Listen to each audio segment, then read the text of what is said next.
Hello दोस्तों, अंतरिक्ष मलबा आज आप लोगों का टॉपिक है। अंतरिक्ष मलबा बनता कैसे है? अंतरिक्ष मलबा जो उपग्रह हमारे मानव निर्मित होते हैं, जो पृथ्वी की कक्षा में भेजे जाते हैं, ये कक्षा में उसके ऑर्बिट में घूमते रहते हैं और घूमने के कारण ये इनका एक समय सीमा होता है। वो समय सीमा में अपनी एनर्जी जितनी रहती है 20 वर्ष 25 वर्ष तक चलते रहते हैं, उसके बाद ये समाप्त हो जाते हैं। अभी हाल ही में एक न्यूज आया था, एलन मस्क की कंपनी है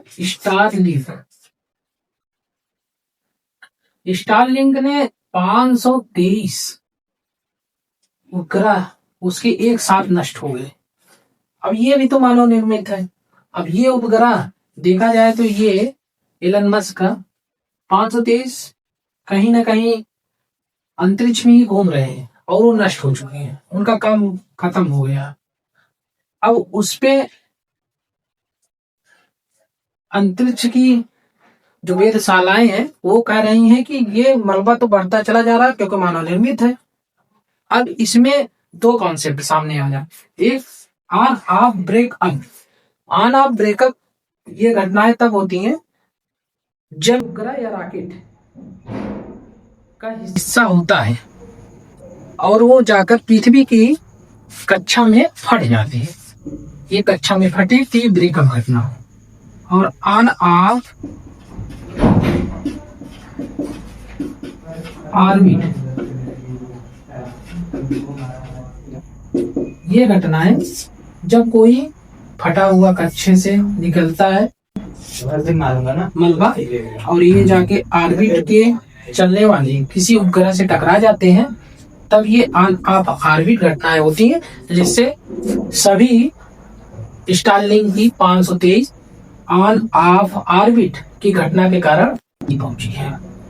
ये अंतरिक्ष की मलबा है और ये मलबा कहीं न कहीं एलन मस्क की कंपनी ने इसकी जिम्मेवारी ली है कि हम अंतरिक्ष से होने वाले मलबे को साफ करेंगे और स्टारलिंक पूरे वर्ल्ड में अपनी सैटेलाइट सिस्टम से कराएगी डाटा और चुंबकीय वेव्स भेजेगी। जैसा कि आप लोग को पता होना चाहिए, सैटेलाइट फोन जो होती हैं वो भी कैसे काम करती हैं। सैटेलाइट फोन जो होते हैं, ये सैटेलाइट फोन होता है सैटेलाइट, ये होता है सैटेलाइट से पथवे एक होता है। इस पथवे से यहाँ पे जो स्थल होता है, स्थल से भेजा गया संदेश होता है, ये मीडिएटर का काम करता है और ये सैटेलाइट के पास जाता है, सैटेलाइट फोन के पास भेजता है। यही क्रम इसका होता है और यही क्रम में ये सैटेलाइट जो है यही 523 नष्ट हुए स्टारलिंक के, जिससे कि होने वाली बाधाएं भी डाटा जो चलाते हैं हम आप लोग, उसमें भी क्षति पहुंच रही है। आगे का आप लोगों को नेक्स्ट क्लास में मिलेगा। Thank you.